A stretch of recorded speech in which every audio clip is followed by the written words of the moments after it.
193 में कहा गया है कि यदि एक स्ट्रेंजर सदन की कार्यवाही में भाग लेता हुआ पाया जाता है तो उसे 500 रुपए प्रतिदिन के हिसाब से फाइन देना होगा।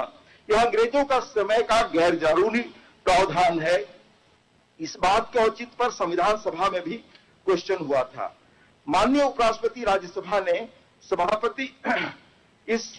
माननीय उपराष्ट्रपति राज्यसभा सभापति इस कॉम्प्रिहेंसिव बदलाव के पक्षधर रहे हैं।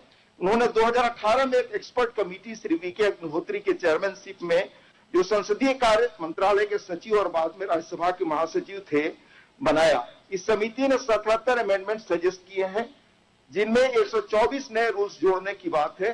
चेयरमैन द्वारा 184 डायरेक्शन देने का सुझाव है। उल्लेखनीय है कि समय की चुनौतियों के अनुरूप 25 अमेंडमेंट्स फ्यूचरिस्टिक नेचर के हैं। इनके अलावा पूरे रूल्स को जेंडर न्यूट्रल करने का भी प्रस्ताव है।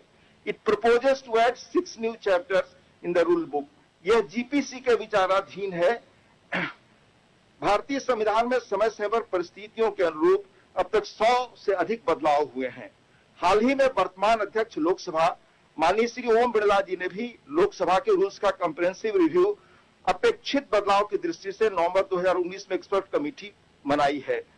मुझे लगता है इसी दृष्टि से अप्रासंगिक कानूनों के बारे में भी, जैसे केंद्र में जनवरी 2020 तक लगभग 1500 पुराने पड़ चुके कानून खत्म हो चुके हैं।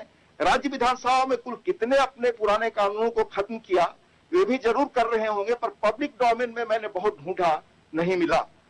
विदेशों में कुछ परंपरा है जहां लोकतांत्रिक व्यवस्था है कि जो एक्ट पास होते हैं उनमें से एक सनसेट क्लॉज डाल दिया जाता है। इतनी अवधि के बाद यह एक्ट ऑटोमेटिकली लैप्स होगा। एक और सबसे महत्वपूर्ण तथ्य जो मुझे लगता है कि हमारे बहुत सारे कानून फिजिकल एज के हैं और यह डिजिटल टेक्नोलॉजी का दौर है। हमें आत्मप्रश्न करना चाहिए कि क्या लीगल सिस्टम डिजिटल और वर्चुअल एज में बदलाव के साथ गति रख पा रहे हैं। बदलाव की गति क्या है? जो दुनिया के जाने माने फ्यूचरोलॉजिस्ट वो कहते हैं, 2016 में कुजनेट्स ने कहा कि अपने जीवन काल में हम 20,000 वर्षों का प्रगति और बदलाव एक साथ देखने वाले हैं। इस संदर्भ में हमें चीजों को रिविजिट करना चाहिए। उदाहरण के तौर पे मैं कहना चाहूंगा कि हाल में श्री आर.एस. शर्मा की किताब मेकिंग ऑफ आधार जो हाल में आई है, पढ़ रहा था और उसे हम सबको देखना चाहिए कि प्रॉपर इंस्टीट्यूशनल और लीगल फ्रेमवर्क हो तो जो टेक्नोलॉजी का इस्तेमाल गवर्नेंस में है, देश को बेहतर बनाने में है, उसको गति मिलेगी। 1985 में बहुत सारे प्रयोग उन्होंने डिस्ट्रिक्ट कलेक्टर के रूप में शुरू किए।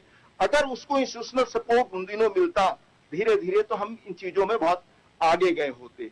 कुछ एक महत्वपूर्ण सवाल जो मेरे मन में उठते रहे हैं कि कानून जब समय के अनुसार नहीं बनते तो उसका क्या कॉस्ट समाज पे करता है। मानगी के तौर पे मैं 2-3 चीजें बताना चाहूंगा। The Lokpal and Lokayukta act 1968 में आया, पर कानून बन पाया अंततः 2019 में, 51 वर्षों बाद। 50-60s में ऊपर सत्ता में क्या हो रहा था, एजी नुरानी की पुस्तक है मिनिस्टर्स मिसकंडक्ट। अगर उस संदर्भ में जो उस वक्त सवाल उठे, संथानम कमेटी बनी, अगर कानून बन गया होता, यह एक्ट पास हो गया होता तो शायद हालात और बेहतर होते। The prevention of food adulteration amendment act 2018 खाद्य मिलावट 54 में बना था, 64 वर्षों बाद आया। इसी तरह कल ट्रैफिक रेगुलेशन के बारे में मैंने जिक्र किया था। ऑटोमोबाइल्स रेगुलेशन लॉ 1988 में बना, पर कानून 30 वर्षों बाद बना 2018 में, जब रजिस्टर्ड वाहनों की संख्या 1.48 करोड़ थी। 2016 में यह 22 करोड़ हो गई। इसी तरह अनेक चीजें हैं। The new insolvency regime, the insolvency and bankruptcy code 2016 में बना, पर 1960 में लॉ कमीशन ने बैंक्रप्सी पर रिपोर्ट दी थी। अनेक ऐसे कानून हैं। यह सदन की चीजें हैं, विधायिका का है, देश दलों से बड़ा है, समय डिजिटल एरा का है। अगर हम देखें कि समय के साथ हम नहीं चलते तो हम पीछे छूट जाते हैं। इतिहास में इसके अनेक प्रमाण हैं। यूके पार्लियामेंट में select committee on modernisation of the rules बने, जिसने बेसिक स्ट्रक्चरल चेंज सजेस्ट किया। 2010 में ऑस्ट्रेलिया में मेजर पॉलिटिकल पार्टीज के बीच एक एग्रीमेंट हुआ फॉर बेटर पार्लियामेंट कंडक्ट। इस तरह रूल्स का व्यापक रूप में रिफॉर्म हुआ। इसी तरह कैनेडियन पार्लियामेंट में McGrath committee on modernisation of standing order 85 और फिर स्पेशल कमेटी ऑन मॉडर्नाइजेशन 2001 में बनी। इस तरह से रूटीन अमेंडमेंट के साथ समय के संदर्भ में बदलाव आए। अन्य चुनौतियां भी हैं। विशिष्ट शासनों पर जो सामूहिक निर्णय संकल्प हम लेते हैं, कुछ ही दिनों में उसे हम भूल जाते हैं। मसलन कल हमने सुना, प्लेज हमने लिया, सदन में क्वेश्चन आवर डिसरप्ट नहीं करेंगे, बेल में नहीं आएंगे, टाइम मैनेजमेंट की चुनौती, अनफोर्सीन हालात जो कोरोना जैसे हैं, तो सदन विधानमंडल ऐसे अनफोर्सीन सिचुएशंस में कैसे चलें, इन पर हमें गौर करना चाहिए। मैं इस अवसर पर, ये मेरे निजी विचार थे जो मैंने रखा इस अगस्त फोरम में, इन्हें हम अगर लगे तो इनको चर्चा में लाएं, देखें और कैसे हम इन्हें आगे बढ़ाएं जिससे लोकतंत्र और मजबूत हो। मैं पुनः माननीय प्रधानमंत्री जी, माननीय अध्यक्ष लोकसभा, विधानसभा अध्यक्ष गुजरात और इस आयोजन में जुड़े सभी लोगों को हृदय से धन्यवाद देता हूं, बहुत अच्छी व्यवस्था के लिए, बहुत सार्थक चर्चा के लिए और इस चुनौतीपूर्ण समय में इतना सुंदर आयोजन और इतनी गंभीर चर्चा के लिए। नमस्कार।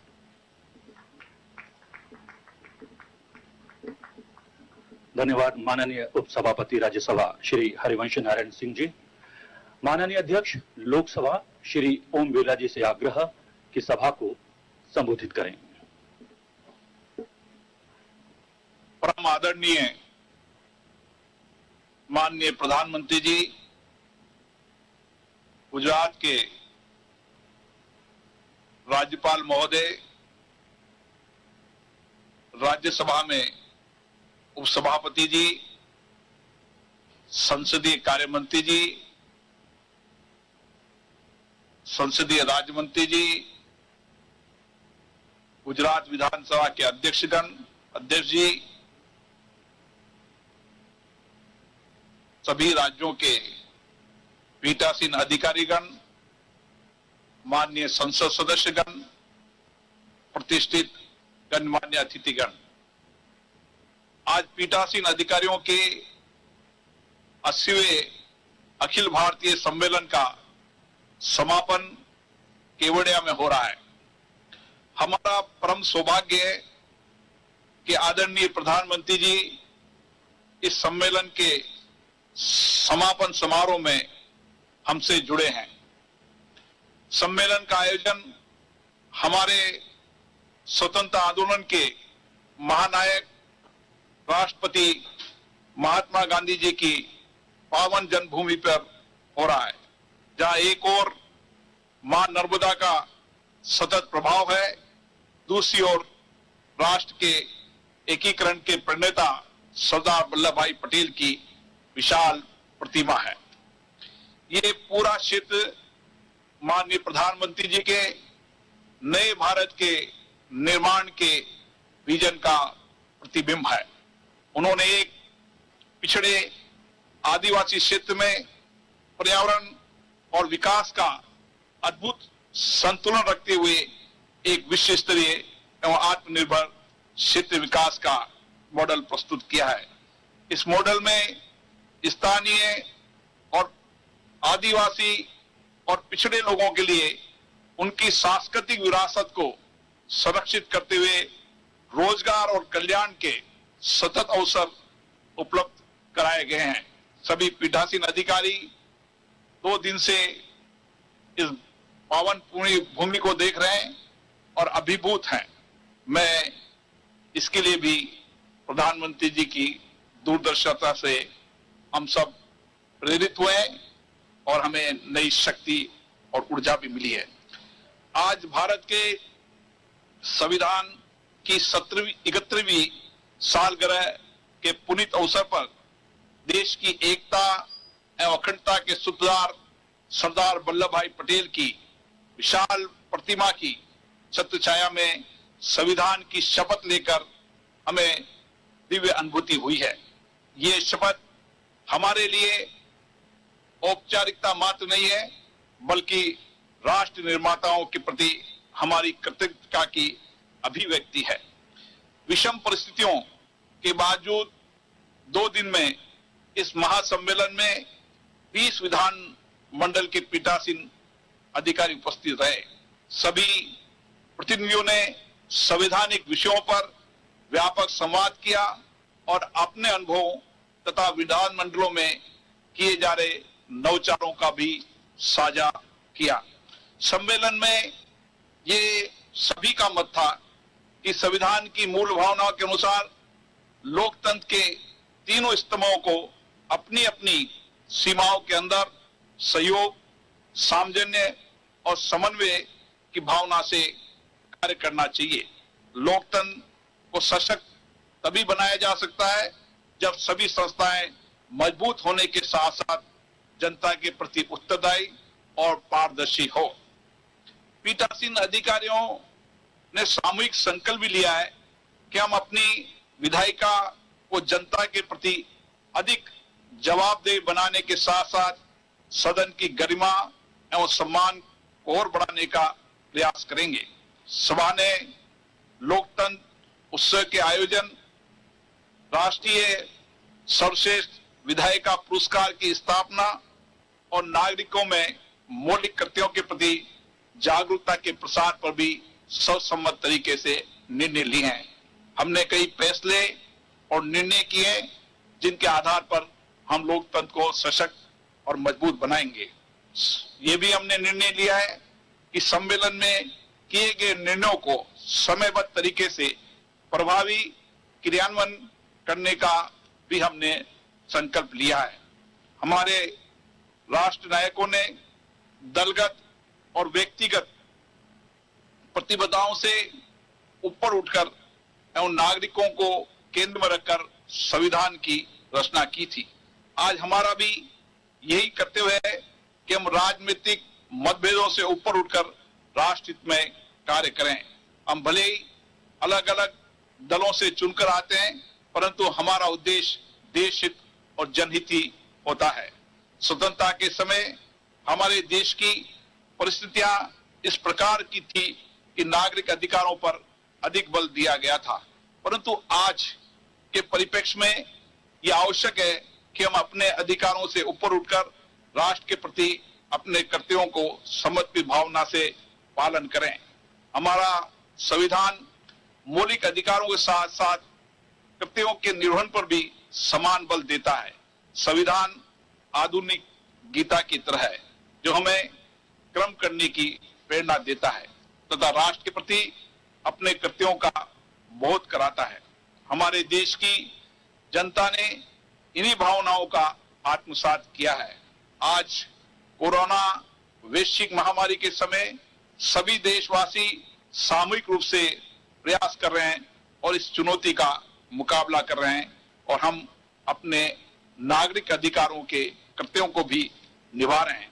आज संविधान दिवस के पावन अवसर पर गुजरात की इस पुण्य भूमि से हम नए और महान राष्ट्र के निर्माण का संकल्प लेकर जा रहे हैं। इस धरती से राष्ट्रपति महात्मा गांधी, लौह पुरुष सरदार वल्लभ भाई पटेल ने राष्ट्रीय एकता और राष्ट्रीय स्वाभिमान का आह्वान किया था और आज इसी धरती से हमारे यशस्वी प्रधानमंत्री माननीय नरेंद्र मोदी जी के सशक्त नेतृत्व में हमारा देश सफलता, शौर्य और समृद्धि में के एक नए युग में प्रवेश कर रहा है। प्रगति के पथ पर आगे बढ़ते हुए आज हमारा दायित्व है कि राष्ट्रीय एकता और राष्ट्र के प्रति कर्तव्यनिष्ठा की भावना रखते हुए राष्ट्र निर्माण का संकल्प जन जन तक पहुंचाएं। संविधान दिवस पर यही हमारा सच्चा संकल्प होगा और अपने संविधान निर्माताओं के प्रति सच्चा समर्पण होगा। अतः मैं सभी पीठासीन अधिकारियों की ओर से माननीय प्रधानमंत्री जी का बहुत बहुत धन्यवाद देता हूं कि उनका मार्गदर्शन इस स्थान चयनित करने में मिला और आज हमें उनका मार्गदर्शन मिलेगा। पुनः धन्यवाद और सभी पीठासीन अधिकारी इस स्थान को देखकर अभिभूत हुए हैं, इसके लिए भी मैं माननीय प्रधानमंत्री जी का धन्यवाद देता हूं। संबोधन के लिए हार्दिक धन्यवाद माननीय अध्यक्ष लोकसभा श्री ओम बिरला जी। माननीय राज्यपाल गुजरात श्री आचार्य देवव्रत जी से आग्रह कि वो अपने संबोधन से सभा का मार्गदर्शन करें। इस समारोह में हमारे साथ वर्चुअली जुड़े हुए हमारे यशस्वी प्रधानमंत्री परम आदरणीय श्री नरेंद्र मोदी जी, आदरणीय श्री ओम बिरला जी अध्यक्ष लोकसभा, आदरणीय श्री प्रहलाद जोशी जी मंत्री भारत सरकार, आदरणीय श्री हरिवंश नारायण सिंह जी उपाध्यक्ष राज्यसभा, आदरणीय श्री राजेंद्र त्रिवेदी जी अध्यक्ष गुजरात सभा और सभी अखिल भारतीय पीठासीन अधिकारीगण, भाइयों और बहनों, सर्वप्रथम मैं गुजरात की जनता की ओर से माननीय श्री ओम बिरला जी का आभार व्यक्त करता हूं कि जिन्होंने केवड़िया के इस स्थल को, जहां प्रधानमंत्री जी के स्वप्न के अनुसार लौह पुरुष वल्लभ भाई पटेल की विश्व की सबसे ऊंची प्रतिमा स्थापित की गई और आज यह स्थल देश नहीं अपितु विदेशों में भी ख्याति प्राप्त कर रहा है, ऐसे स्थल का आपने चयन किया और आप सभी आदरणीय लोग 2 दिन से इस स्थल का दर्शन भी कर रहे हैं और आज संविधान दिवस पर अपने कर्तव्यों के बोध के प्रति भी सजग हैं। आदरणीय बंधुओं, इसी के साथ में भारत के माननीय राष्ट्रपति जी